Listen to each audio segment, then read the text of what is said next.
Point density analysis can be used to show where there's a concentration of data points. In this task, you'll be using a core QGIS plugin called Heatmap, which generates point density surfaces. The tool takes as input a point layer and outputs a raster surface showing the density of those points. Here I have QGIS Desktop version 2.4 open with the Texas and place name layers loaded. I'm going to be using the Heatmap plugin, which is a core QGIS plugin. So it should be installed, but I need to go into the plugins manager and enable the plugin. So I've got installed plugins selected here. I'm going to search for the Heatmap plugin. There it is. Check the box to enable it and click close. Now I'll go to the raster menu and you'll see that there's a heat map option added. I'll open up the heat map tool. The input point layer is going to be place names.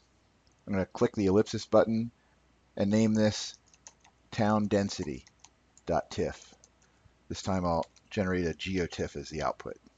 I'll make sure the output format is geotiff to match my output raster format. I'm going to change the radius to 80,000 and click OK.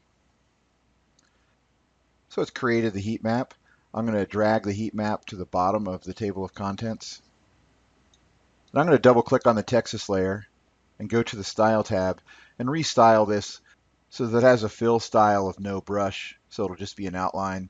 And I'm going to change the border to a yellow so that I can see it against the black heat map layer.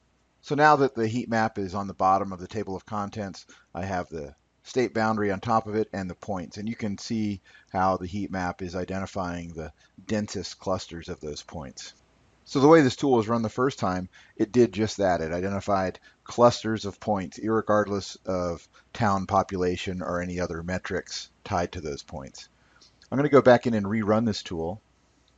Raster, heat map, heat map. The input layer is going to be place names again. However, this time I'm going to check the advanced options, and I'm going to choose to use the weight from field. When I click the drop down, these are the attribute columns in the place names layer. And if I scroll down, there's one attribute containing the population of each town. Configuring the tool this way will create a heat map based on the population values of each town. So for my output layer, I'm going to call it town pop density.tiff. Keep the output as geotiff, keep the same radius, and click OK. Again, I'm going to drag this layer down below the Texas boundary. And just by toggling this off and on, you can see the difference in the two heat maps. This one is identifying point density. This one is identifying population centers. In the next task, you're going to learn how to convert data that's in the raster data model to vector data.